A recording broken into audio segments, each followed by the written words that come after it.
Welcome back. You're still watching Nile Cruise with Yasmin Bakir and myself, Muhammad Abdurrahim, coming to you away from the historic Virgin Mary Church in Al Maadi in southern Cairo, celebrating Christmas and the New Year. You know, dear viewers, the word Copt is derived from the Greek word Aegyptos, which was in turn derived from one of the names for Memphis, the first capital of ancient Egypt. The modern use of the term Coptic describes Egyptian Christians as well as the last stage of the ancient Egyptian language script. Also, it describes the distinctive art and architecture that developed as an early expression of the new faith. The Coptic Church is based on the teachings of Saint Mark, who brought Christianity to Egypt during the reign of the Roman Emperor Nero in the 1st century. He was one of the 4 evangelists and the one who wrote the oldest canonical gospel. Christianity spread throughout Egypt within half a century of St. Mark's arrival in Alexandria. The Coptic Church, which is now more than 19 centuries old, was the subject of many prophecies in the Old Testament. It's time now to introduce you to our dear guest, and he's Father Maximous Elantony, St. Anthony Monastery, Red Sea, the president of the Friends of the Coptic Egyptian Museum Association.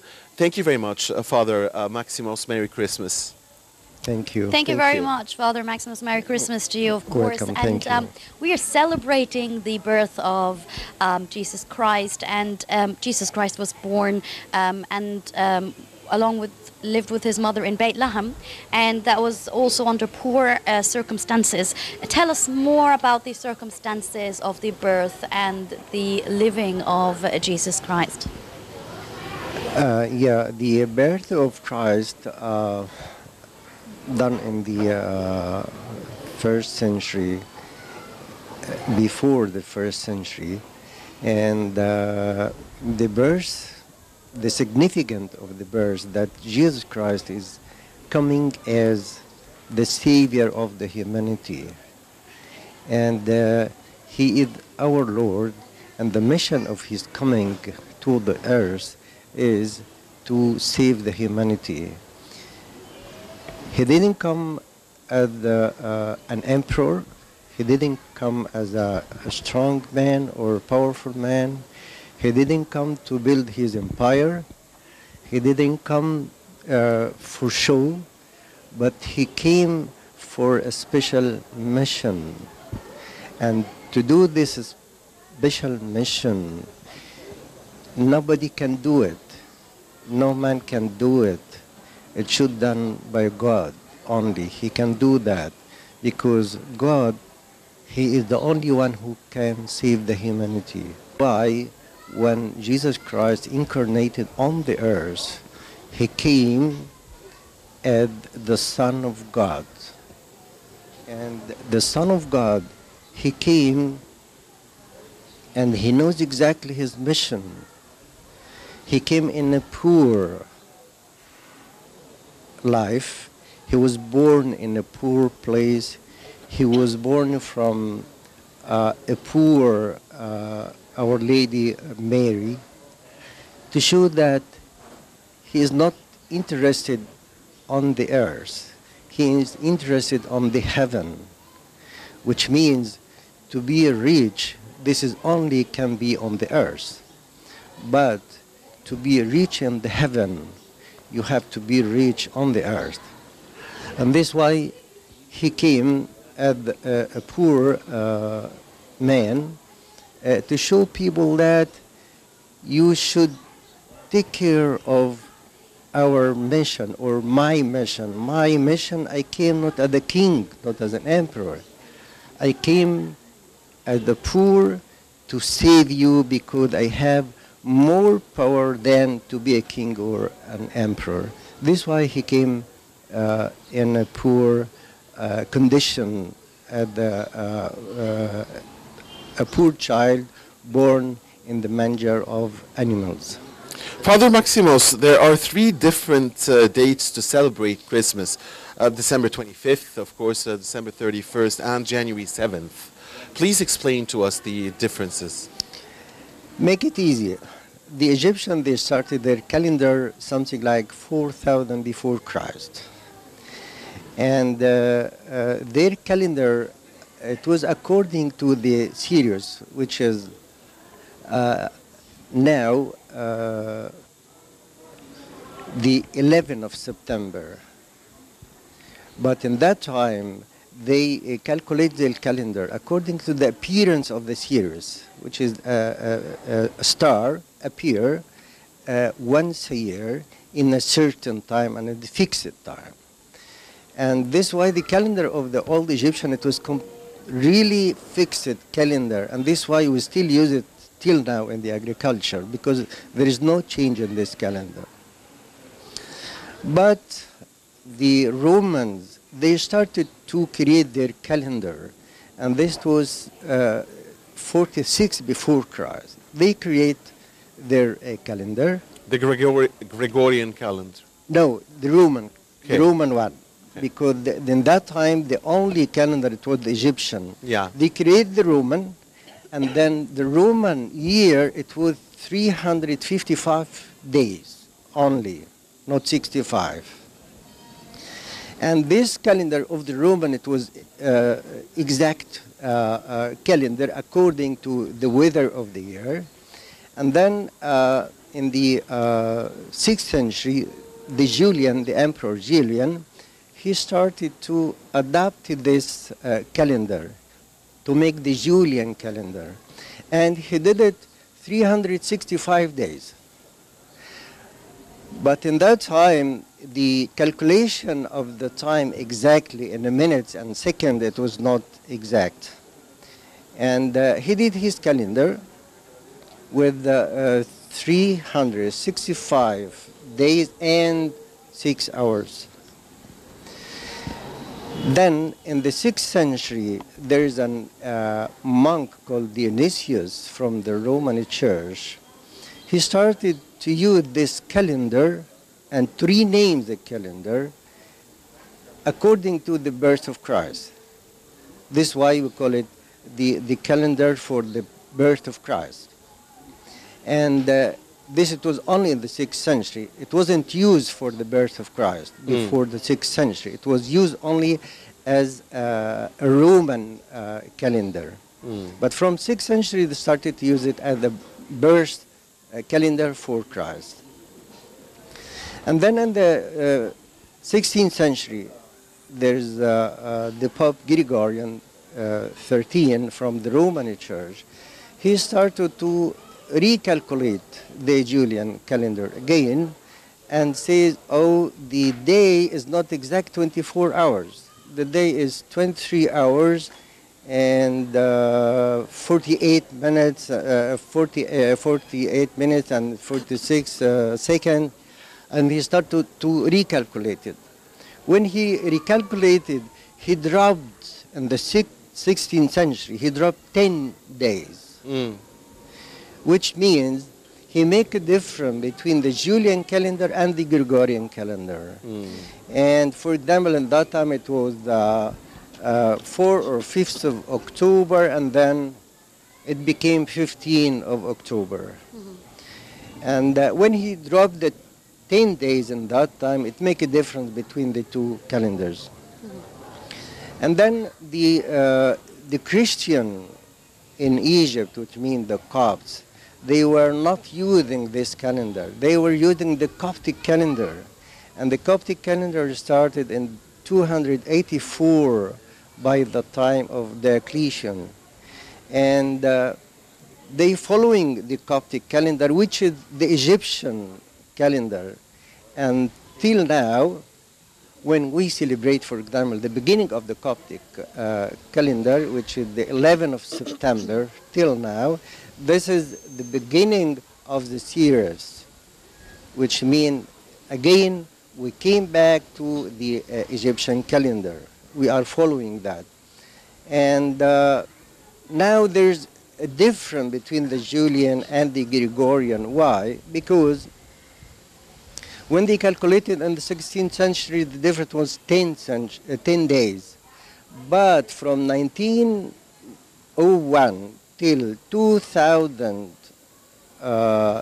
99, in this 100, say 100 year, there's another 3 days different. We should drop it again. And this is why the different now is 13 days, not 10 days. And in the future it will be more. It will be more different days. And this is why we celebrate the Christmas in Egypt in 7th of January, which means the 29th of Kiak, which is the Coptic calendar. This is fixed because we celebrate it every year in 29th of Kiak. And now it comes on 7th January, but in the future it will be more than 7. Could be 8th January or 9th January. There is the difference. And we say that this is the birth of Christ calendar, you know, because according to Dionysius, when he called it in the 6th century, that this is the birth of Christ calendar. This is why we have 25th of December for the Roman Church. We have the 7th of January, which is 29th of Kiak for the Copts. And then we have the birth of Christ calendar, which is 7th of January. It should be the 1st of January, but they cannot adapt it at the 1st of January because there's a difference between the calendars. But what the right calendar is the 29th of Kiak, which is the Egyptian or the Coptic calendar. Beautiful. Greatly explained. Thank you, Father. Yes, Father Maximus also, the biblical Magi also referred as the 3 wise men or the 3 kings were unexpected foreigners who visited Jesus Christ right after his birth and gave him gifts like gold, for instance, and much more. Tell us more about the significance of these gifts and who are these 3 wise men or kings? Yeah, because when Jesus Christ was born in Bethlehem, the 3 Magi came to him as a prophets, because God knows exactly what is the mission of his son, what is the mission of Jesus Christ, his son, the Son of God. And the mission is he came as the king, but not as a normal king. He will not build his kingdom on the earth, no, at the heaven at the king of the heaven. And this is why we call him the king of the kings or the king of the heaven. And to give him a gold means you are a king. And this is the gift for the kings. And then to offer him incense, this means you are a priest too. And Jesus Christ came as the head of the priest. I mean, he is the first priest. He is the archpriest. Because in the Jewish religion, they have an archpriest. And the archpriest, he is on the top of all the priests. And Jesus Christ, when he came, he was an archpriest, but not on earth, not came as an archpriest for the Jews. No, he came as an archpriest for the heaven, for the future. And that's why till now, for example, when we give the title to the Pope of the Copts, Pope Tawadros, for example, the second, the Pope of the Coptic Orthodox Church, we say that he came on the tradition, or he came on the right of as an archpriest, like Jesus Christ. He is the symbol of Jesus Christ. And this is why they offer him incense as an archpriest. Then the third one, he offered him a maya, and this is the symbol of the passion of Christ, because it says that, okay, you are coming as a priest, you are coming as an archpriest, but you will suffer a lot for that, because these things as an archpriest or as a king is not just for fun. No, this is something completely different, because this is for the heaven. This is the work of the heaven. You are coming to suffer, to save the humanity. And this is why it was the symbol of the cross, crucifixion of Jesus Christ. Father Maximous, the Holy Family, of course, came to Egypt to seek refuge on this blessed land. So why Egypt especially, and how blessed is Egypt as far as Christianity is concerned? You know, Egypt really, it was a special country for the Holy Family, because there was a relation between Egypt and the Holy Land in the early time. And this is why, for example, Joseph, he came with his family to Egypt, and he became the ruler of Egypt, or prince of Egypt. And for example, the King Solomon, he also married from Egypt. There's a big relation between both the countries. And when the king Herod, he was trying to kill the children of Bethlehem, the angel appeared to the family, to Joseph, and he told him, take the mother and the child and flee to Egypt. Because Egypt, it was really peaceful land, and it was a very rich land. And Jesus knew that he would like to bless Egypt, because there's a future for Egypt. And this is why you can see that really Egypt is a blessed land till now. All the people that are religious, Muslim or Christian, all of them, they know God, all of them, they are following the rules of God, and really it's a blessed country. And they know that when they will come to Egypt, they will be saved, because the Egyptians, they received them and they guested them in a very nice way, and they loved them, and this is why they stay in Egypt for a long time. So how long could you? I'm sorry we're running out of time, but I'm sure Yasmin, that our dear viewers want to hear from Father Maximous more about, especially the Holy Trail. So can you? I mean, here in Egypt, the trail of the Holy Family. Can you sum it up for us, please? I know it's difficult to do that. We want to know more about the duration of the stay, the spots where the Virgin Mary and Jesus Christ stayed, and so on. First, they stay and this in beautiful Egypt. church, of course, Yeah, and its significance when it comes to the trail. First, they stay in Egypt something like 3 years and a half, almost. But when they came to Egypt, you know, the traveling in that time between the Holy Land and Egypt was through the water, through the Nile water.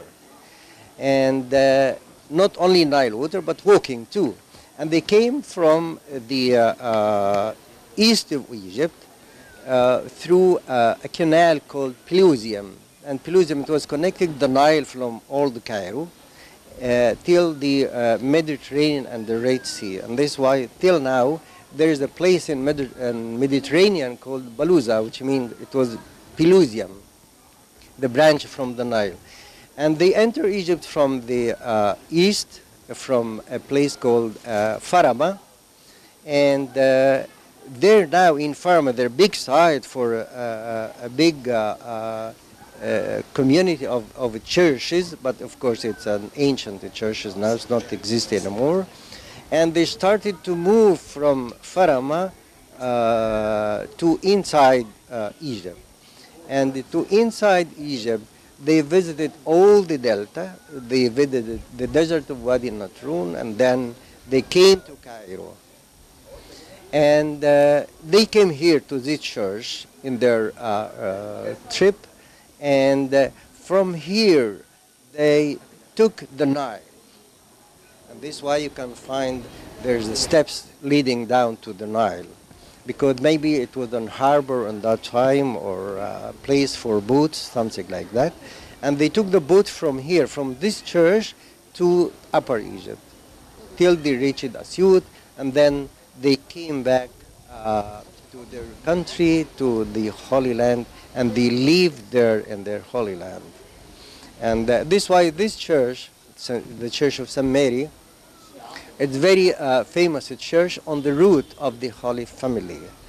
And you can find that there is a well for water inside the church, and there's the steps leading to the Nile, and it became a monastery after that, because in the beginning, when the Holy Family came to Egypt, there is no Christian at that time, there is no Christianity, because they came before the first day, the first year of the Julian calendar. Because when we talk about the birth of Christ, he was born around the year 4 before Christ. How comes? Because when the Holy Family came to Bethlehem for the census, for the registration of the Roman Empire, it was on the 7th year before Christ. And then we can see that he was born in the 7th year, and then he stayed something like 2 years, and then he fled to Egypt after that. That's just lovely, yes. Indeed.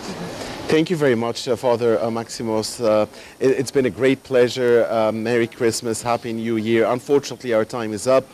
Father Maximous Elantony, St. Anthony Monastery, Red Sea, President of the Friends of the Coptic Egyptian Museum Association. Thank you very much. Thank you very much, and Merry Christmas to you. Of Thank course, and all you, the Copts and Merry in, Christmas to Egypt. all of you and to all the Egyptians. Yes, Thank and you. the following report is going to be more about the history and the structure, as well as all the interesting stories about this beautiful church, the Church of Saint Mary, Virgin Mary in Maadi district. And we'll be back to resume with Nile Cruise right after this.